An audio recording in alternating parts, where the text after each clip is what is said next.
7월 15일 오늘의 말씀은 요한계시록 10장 1절에서 11절입니다.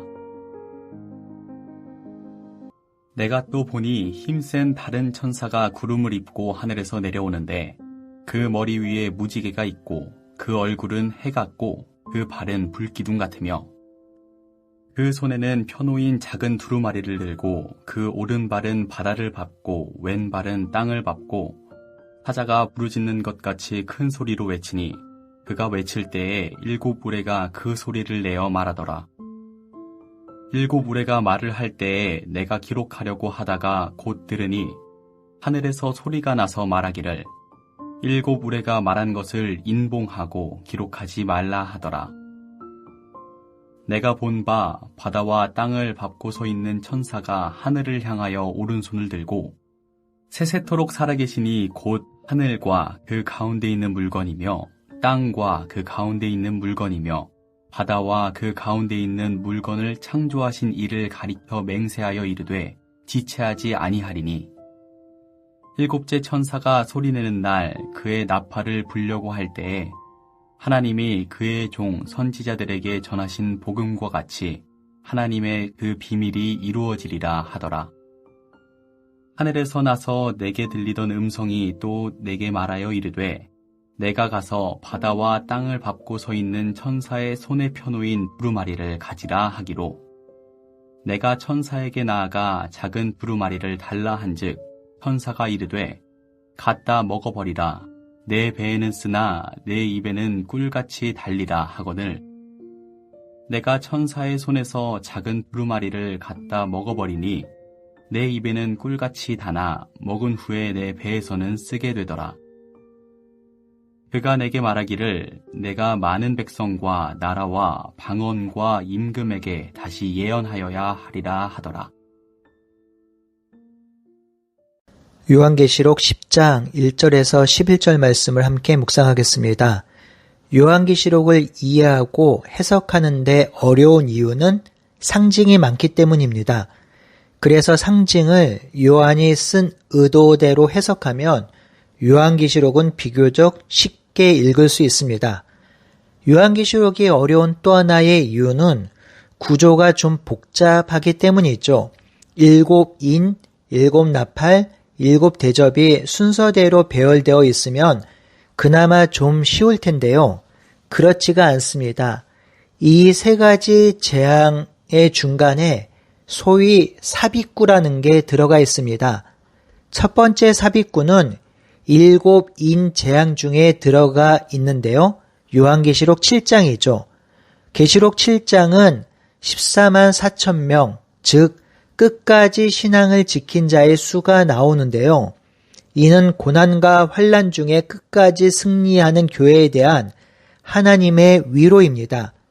그리고 나서 8장 1절에서 15절에 7번째 인 재앙이 나오죠. 그리고 8장 6절에서 9장 21절까지 6째 나팔 재앙이 나옵니다.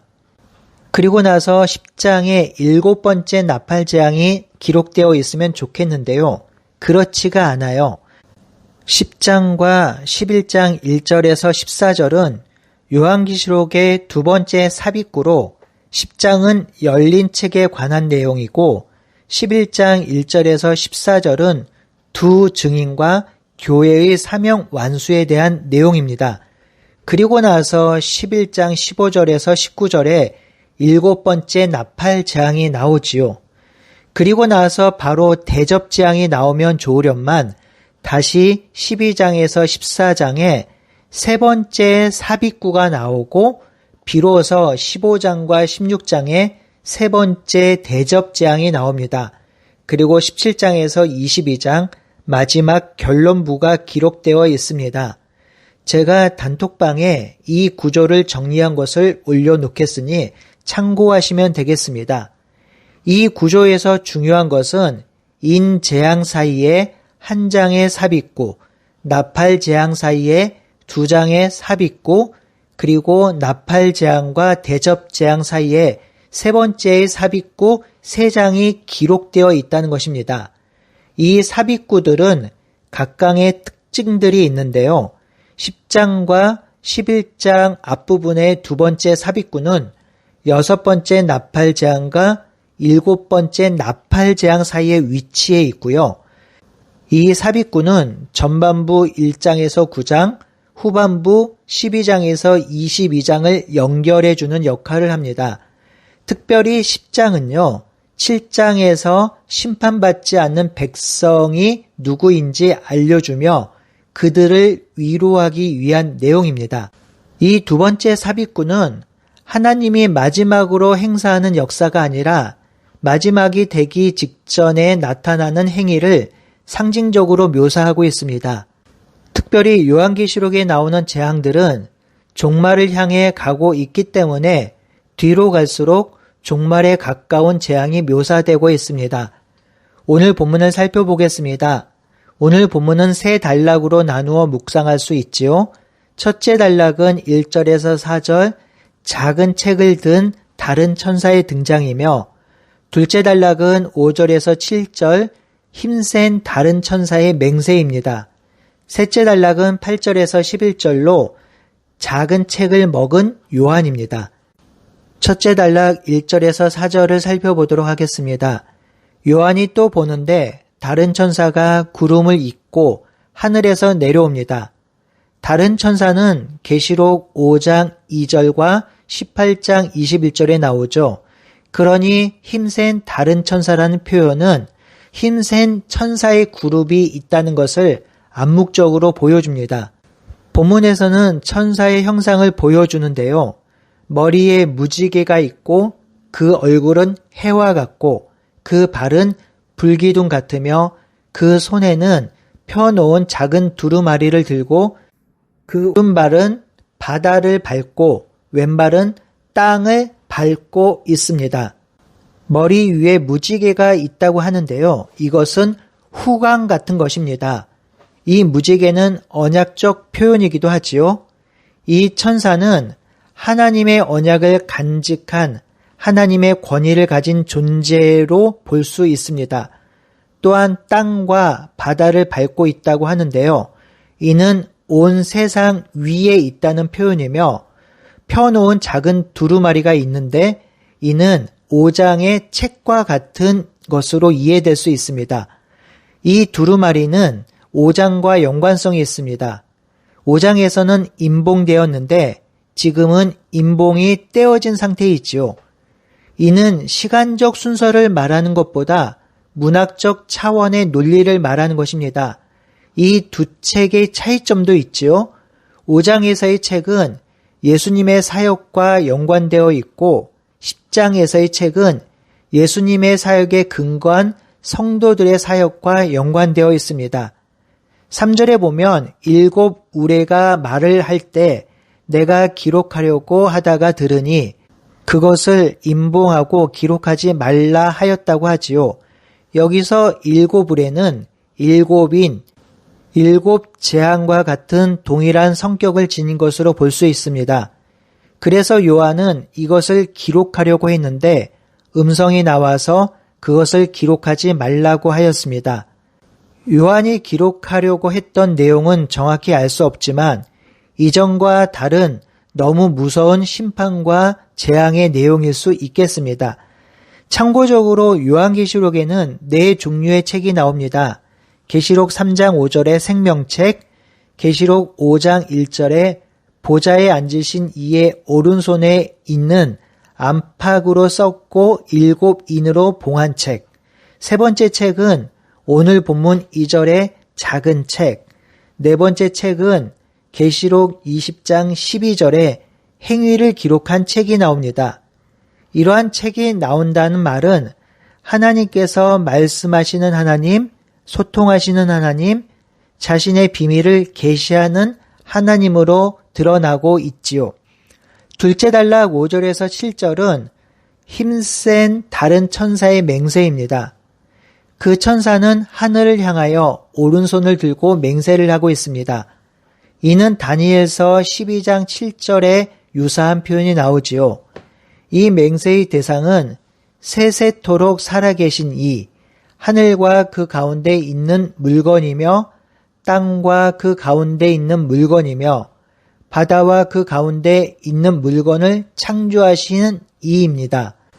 이분은 하나님이며 하늘, 땅, 바다의 순서로 하나님께서 그 모든 것을 창조하신 주인이심을 강조하고 있습니다. 그의 일곱째 천사가 소리를 내는 날, 그의 나팔을 불려고 할 때 하나님이 그의 종 선지자에게 전하신 복음이 이루어질 것이라 합니다. 셋째 단락은 8절에서 11절로 작은 책을 먹은 요한입니다. 하늘에서 소리가 날 때 요한에게 말합니다. 내가 가서 하늘과 땅을 밟고 서 있는 천사의 손에 놓인 책을 가지라 하였고 요한은 천사에게 책을 달라 하니 천사가 갖다 먹으라 하였습니다. 이 배경은 에스겔서 2장 1절에서 3절입니다. 이것은 내 배에는 쓰나 내 입에는 꿀과 같이 달 것이라 하지요. 여기서 먹는다는 의미는 메시지를 마음으로 받으며 내면화하며 삶에 적용하는 것입니다. 입에는 달다라는 의미는 하나님 백성에는 그 말씀이 유익하고 좋은 것이며 사람을 살리고 회복하는 것이란 뜻이죠. 배에는 쓰다는 의미는 그 말씀을 듣고 순종하려면 고난과 고통이 따른다는 의미입니다. 이때 천사가 말합니다. 내가 많은 백성과 나라와 방언과 임금에게 다시 예언하여야 하리라. 이 예언의 내용은 많은 백성과 나라와 방언과 임금에게 다시 예언해야 할 것임을 말하고 있는 것입니다. 이러한 표현은 예수님이 승천하실 때 마태복음 28장과 사도행전 1장 8절에 하신 말씀과 거의 비슷합니다. 너희는 모든 족속으로 제자를 삼아 아버지와 아들과 성령의 이름으로 세례를 주라는 것과 또한 오직 성령이 너희에게 임하시면 너희가 권능을 받고 예루살렘과 유다와 사마리아와 땅끝까지 내 증인이 될 것이라 하신 명령과 거의 흡사하죠.